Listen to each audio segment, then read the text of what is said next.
김성호 박사님께서 트럼프 2기 정책 전망과 기후 위기 대응 기업의 시사점이라는 제목으로 발표해 주시겠습니다. 간단하게 말씀드리면 김성호 박사님께서는 지금 현재 김앤장 법률사무소 환경에너지연구소장으로 계시고 현재까지 21년부터 탄소중립 녹색성장위원회 위원으로 활동 중이십니다. 그 이전에는 KPMG 기후변화 및 지속가능성 부분 아시아 태평양 대표를 11년부터 17년까지 역임하셨습니다. 네, 발표 부탁드리겠습니다.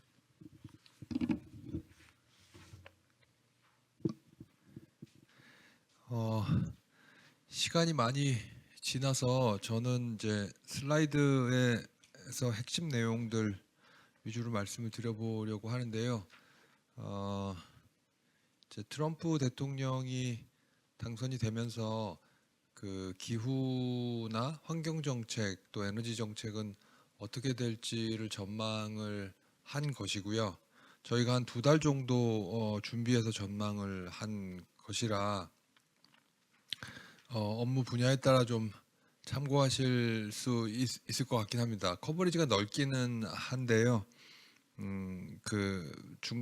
관련된 분야들을 좀 참고하시면 좋을 것 같고요. 저는 이제 김앤장에 근무를 하고 있는데 저희가 이렇게 소송만 자문을 하는 게 아니고요. 저희는 기업의 오늘 쭉 나왔던 CCUS부터 에너지 전환 또 환경 배출권 거래 이런 다양한 기업 자문을 그냥 컨설팅 회사처럼 하기도 합니다. 그래서 그 조직이 훨씬 크고요. 그런 측면에서 소송하는 데서 왜 이런 전망을 하지? 이런 생각을 하실까봐 저희 기업을 자문하고 있다라는 말씀을 같이 드립니다. 이제 기후 변화 정책 변화를 트럼프의 정책 변화를 지금 아직 시작을 안 했지 않습니까? 그러니까 예측하기 위해서는 실마리가 3가지가 있는데요. 하나는 이제 7월 달에 확정된 선거 공약집 아젠다 47이라는 선거 공약집이 있고요. 또 하나는 선거 유세 과정에서 한 말들이 있습니다. 마지막으로는 트럼프 정부가 출범은 안 했지만 인선은 했지 않습니까? 인선을 하면서 인선 스테이트먼트를 발표합니다. 이 사람은 이런 역할을 수행시키기 위해서 임명한 거야. 그럼 그 인선 스테이트먼트에 보면은 또 실마리가 있습니다. 그래서 우선 이제 공약과 유세를 요약해 놓은 게 이 장표이고요. 공약집 내에 기후나 환경이라는 언급이 단 한마디가 없습니다. 공약집 내에 그런 말이 없어서 안중에 별로 없는 것 같은데요.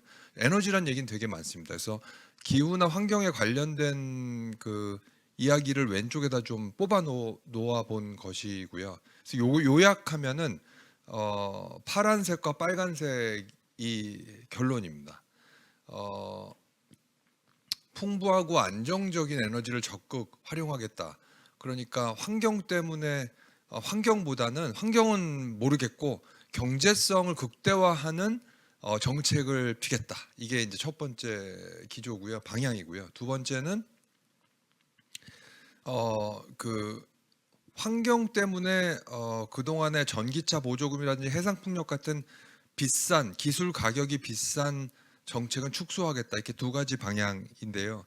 이 2가지 방향이 4명의 환경 에너지 관련 인선 그 스테이트먼트에서 아주 선명하게 드러나게 됩니다.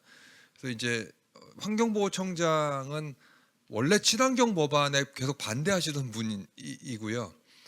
그래서 이제 환경 정책을 축소할 거는 뭐 명약관 하는데 뒤에서 제가 그건 전망 때 좀 자세히 설명드리겠고, 에너지 회의 의장 이건 이번에 신설된 것인데요. 그러니까 우리나라로 말하면은 그러니까 전기위원회보다 조금 더 포괄적인 역할을 하는 것 같고요. 그거는 이제 더그 버검이라는 이제 주지사께서 내정이 되셨는데 내무부 장관이기도 하고요. 그래서 이제 당연히 원래부터 이분은 화석연료 생산 확대 지지하셨고 우리 아까 얘기했던 탄소 포집 활용 저장을 지지하셨던 분입니다. 그리고 요 밑에 빨간색으로 제가 써놓은 것처럼 이제 기업 입장에서 좀 주목해야 될 거는 전력 공급이 증대되는 거는 명약관화해 보입니다. 이 에너지 의장 인선 스테이트먼트에 이렇게 적혀 있거든요. 이제 빨간색으로 적어놓은 게 그 인선 스테이트먼트에 나온 내용입니다. 그래서 전기 어찌 됐든 에너지를 싸게 공급한다. 이게 이제 핵심 이야기이고요. 세 번째는 에너지부 장관인데요. 이제 미국의 에너지부 장관은 우리나라 산업부하고는 조금 다른 기술 쪽에 좀 집중이 되어 있는 면이 있는데요. 에너지부 장관은 아예 그 수압파쇄 미국의 수압파쇄 회사 중에 넘버 2 회사의 CEO를 인선을 했습니다. 그리고 소형 원전 회사의 이사이기도 하고요.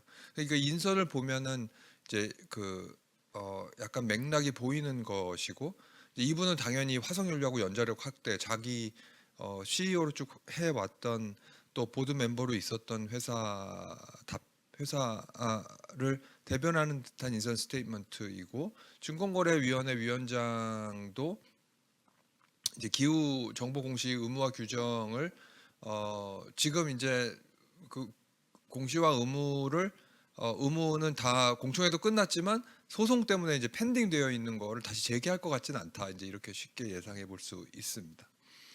그러면 지금부터 이제 세 개의 슬라이드는 분야별로 이제 전망을 한 것입니다. 앞에 제가 두 장은 실마리를 가지고 팩트 기반의 방향성을 말씀드렸던 거고 지금부터 그냥 전망입니다. 저희 전문성을 활용한 전망인데요. 이거는 각각 밑에 노란색 박스를 그냥 보시면 될 것 같습니다. 이제 국제협력 분야가 첫 번째 분야인데요. 여기서는 약화는 불가피해 보이고요. 이제 다만 저희가 하나 좀 참고해야 될 거는 트럼프 때문이라기보다는 원래 트럼프와 비슷한 생각을 갖고 있던 뭐 예를 들면 러시아라든지 사우디라든지 이런 화석연료가 굉장히 좋았고 기후는 별로였던 그런 주체들한테 명분을 주었다. 이게 상당히 큰 것 같습니다. 그래서 울고 싶었는데 누가 뺨 때려주는 것처럼 트럼프가 그런 역할을 좀 하고 있는 것 같고요. 그래서 그 플라스틱 협약도 이 트럼프 당선 직후에 여러 나라가 찬성했음에도 불구하고 성안이 안 됐던 것은 러시아나 사우디가 목소리를 굉장히 크게 냈기 때문이고요. 그러면 보통 같았으면 국제사회 비판 때문에 그렇게까지 크게 못 내는데 트럼프가 이제 내 편이다 이런 생각을 좀 하게 된 것 같습니다. 이건 저희한테 좋은 사인은 아닌 것 같은데요. 이제 다만 영국이나 일본이나 EU나 이런 데는 또 자기가 가던 길을 계속 이제 기후 측면에서 가는 면이 있는데 협력은 좀 약화된다. 에너지는 기술별로 차등화가 좀 심한 것 같고요. 제가 여기다 적어놨지만은 당연히 화석연료나 원자력은 이제 가는 거고요. 더 증가하는 것이고 재생에너지 중에서는 조금 기술별로 차이가 있을 것 같습니다. 태양광이나 풍력은 확실히 좀 축소가 되긴 할 건데요. 그런데 특히 해상풍력은 타격이 클 것 같습니다. 해상풍력은 트럼프가 스코틀랜드에서 골프장을 가지고 있는데요. 그 골프장의 그 앞에 서 있는 해상풍력 기기를 트럼프가 보고 굉장히 신경질을 냈다는 거거든요. 그렇기 때문에 그건 직관적으로 상당히 큰 의사결정에 영향을 미치겠구나 우리가 이렇게 생각할 수 있고요. 또 그런 기사들이 상당히 많이 나와 있습니다. 그래서 비싼 것도 싫어하는데 자기 골프장의 앞에 또 서 있기도 하고 그래서 해상풍력은 타격이 좀 클 것 같습니다. 근데 그건 약간 우스갯소리고 실질적으로 인허가 관점에서 보면 해상풍력은 태양광이나 그냥 육상풍력과 달리 연방 인허가를 필요로 하는 경우가 많아서요.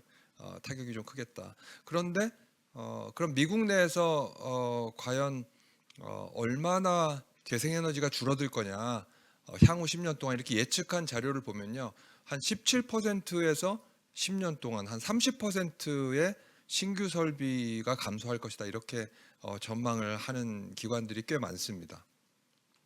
근데 제가 여기 노란색 박스에 그럼에도 불구하고 글로벌 추이를 보면요. 재생에너지나 청정에너지가 확산되는 추이를 보면 미국의 영향은 제한적일 것 같다는 이제 말씀을 드렸고 오히려 사실은 그동안에 글로벌에서 재생에너지나 클린에너지가 확대가 안 됐던 가장 큰 팩터는 그 금리거든요. 그래서 이제 금리가 만약에 인하가 되거나 혹은 미국에서 재생에너지가 활발하지 않아서 그 유유 장비들이 생기면 또 유리한 면이 있겠다. 이제 이렇게 저희가 예측을 하고 있습니다. 미국의 재생에너지 확대가 글로벌 추이에 좀 제한적인 이유는요. 작년 이제 재작년이 됐네요. 2023년에 전 세계에 신규로 추가된 재생에너지 설비는 약 한 500기가와트 정도 되는데요. 그 중에 이제 중국이 300이고요. 미국은 30기가와트입니다. 그러면 저 미국의 30기가와트에서 향후 10년 동안 매년 한 30% 맥시멈 예측한 걸로 30%가 감소한다 하더라도 10기가와트 정도가 감소하는 것이라 전체 글로벌 500기가와트 중에 10기가와트가 감소하는 건 글로벌 추이를 막기는 어렵다. 이렇게 생각이 됩니다. 이제 주가도 그거를 따라 저희의 이제 전망을 어느 정도 지지한다 이런 말이고요. 이제 마지막 분야별 전망은 환경인데요.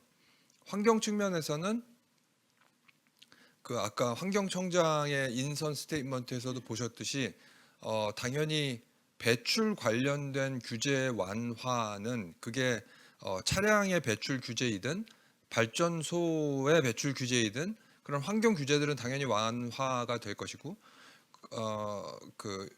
하지만 그런 기후 환경 규제 완화는 장기적으로는 미국의 청정 기술 경쟁력 약화를 초래할 것 같습니다.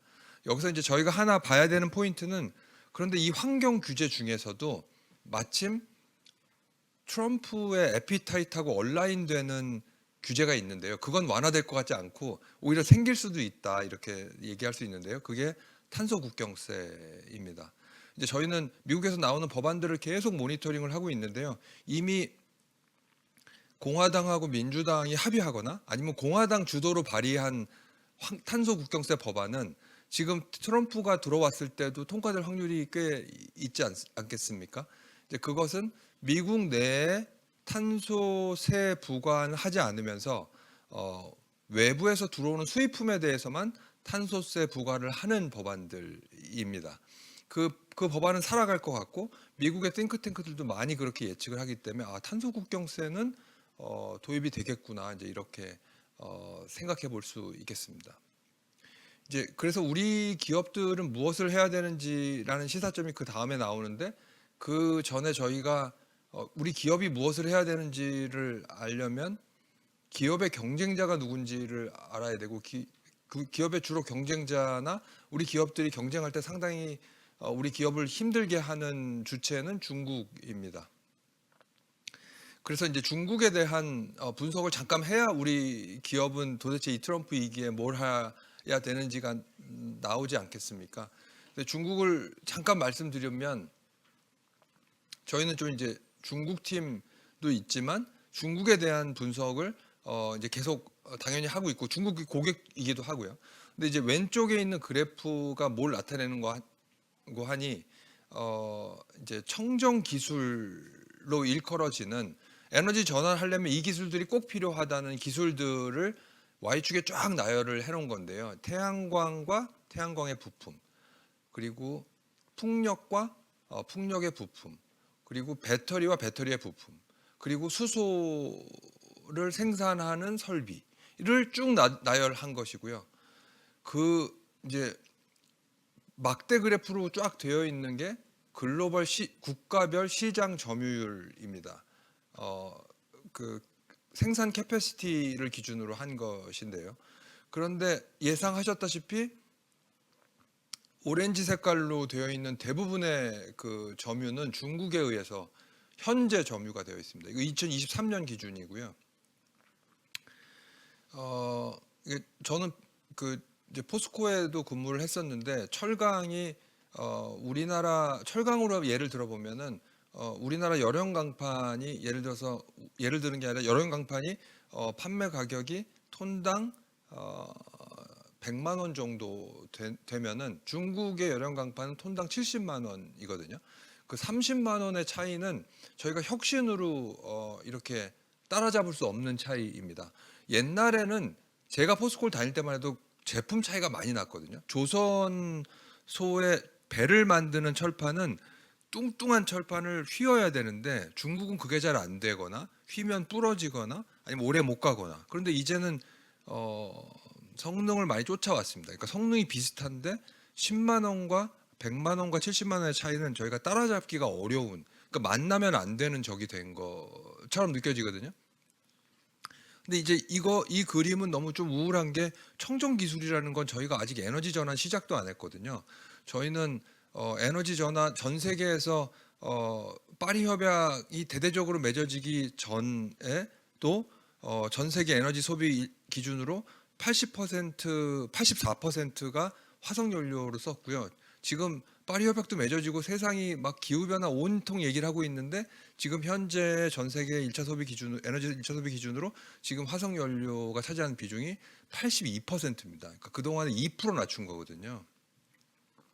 아직 시작도 안 했는데 그 기술을 전부 중국이 가지고 있다. 이제 이렇게 되니까 우리나라가 경쟁하기가 좀 쉽지 않다.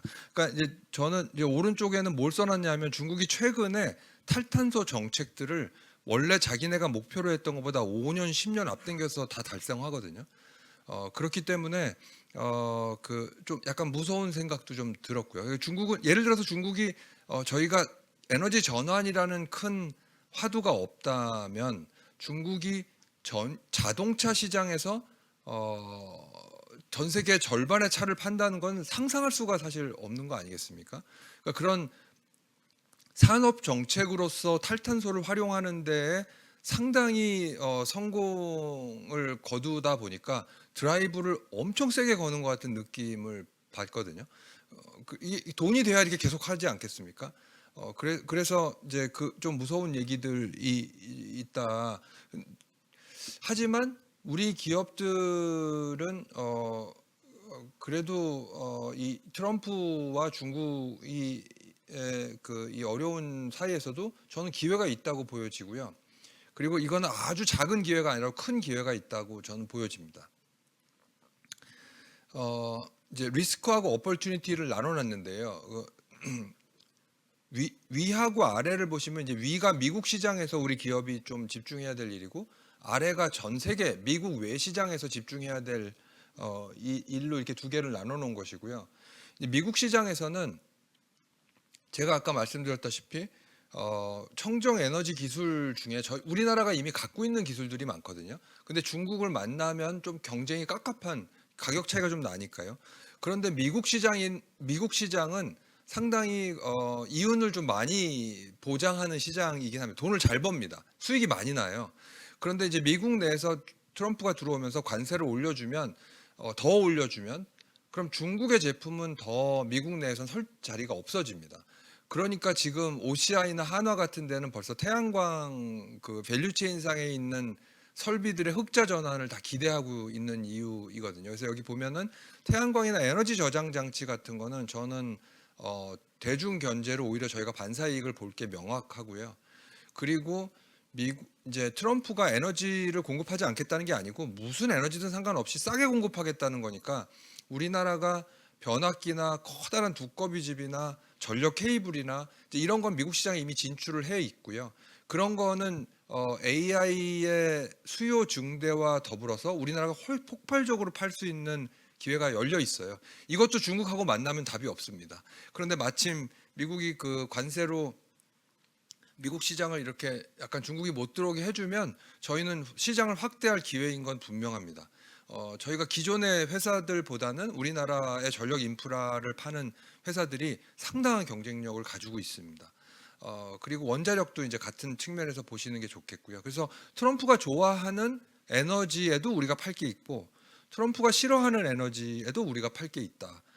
이런 건 우리 기업들이 상당히 훌륭하다고 보는데요. 태양광 같은 경우에는 다 이런 일이 있기 전에 이미 글로벌 태양광 회사 인수해서 적자의 시간을 오랫동안 버텨왔습니다. LG 엔솔도 마찬가지고요. 우리 기업은 그런 걸 너무 잘하고요.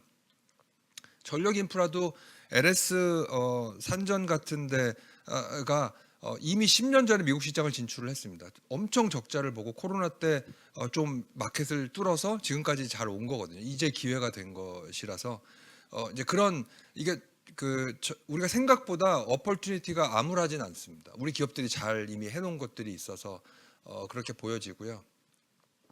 그리고 기술 가격을 많이 낮춰야 되는 수소나 CCUS는 아까 이제 저희가 CCS에 대해서 이야기도 많이 해주시고 했는데 CCS는 이 트럼프 2기 때도 더 확대될 정책이지 줄어들 정책은 아닙니다. 그 이유가 뭐든 간에 정책 기조상 언란이 되어 있고요. 수소도 블루수소도 마찬가지입니다.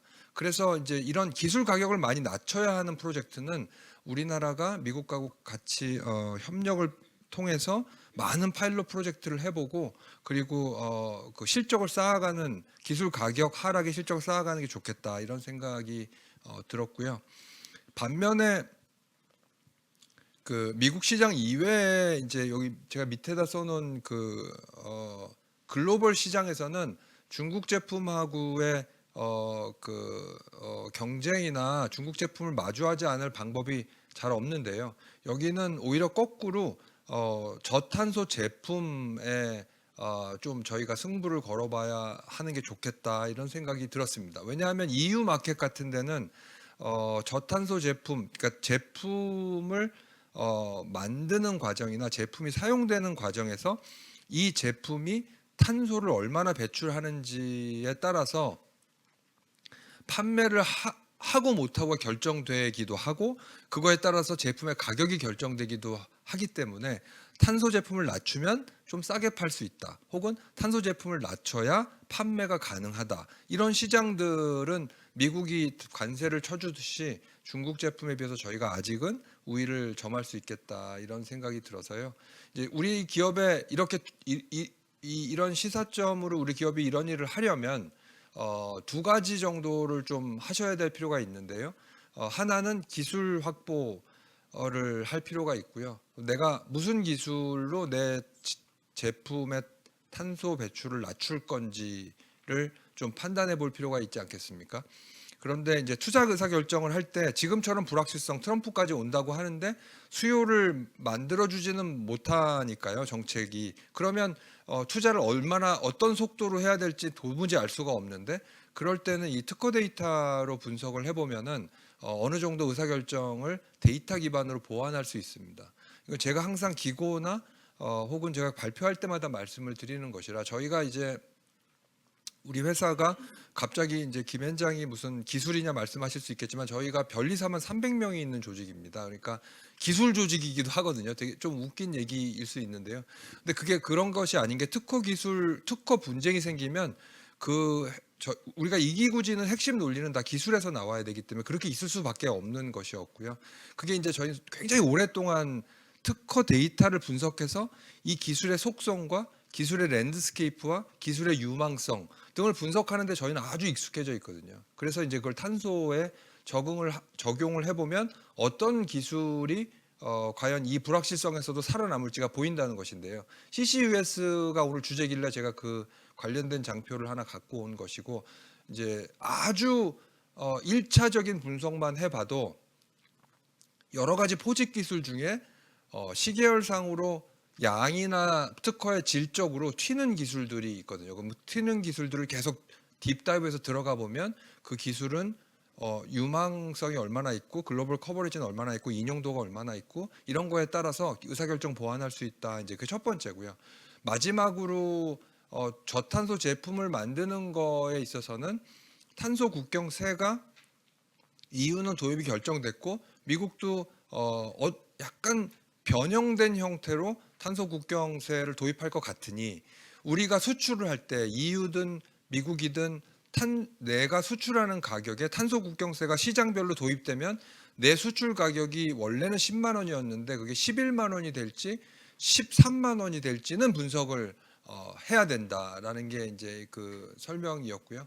그래서 이제 우리 이 기업들은 기본적으로 지금 규정들이 계속 진화하고 있기 때문에 그 규정들을 면밀히 들여다보면서 내 제품의 가격 차이가 얼마나 날지 그리고 내 제품의 탄소를 낮추기 위해서 관리 체계를 구축하는 게 필요하다. 이제 이렇게 말씀을 드릴 수 있겠습니다. 마지막으로 그 AI와 기후 변화에 대해서 이제 저희가 분석해 놓은 것인데요. 이건 그냥 시간 관계상 그 장표로 가름토록 하겠습니다. 네, 들어주셔서 감사합니다.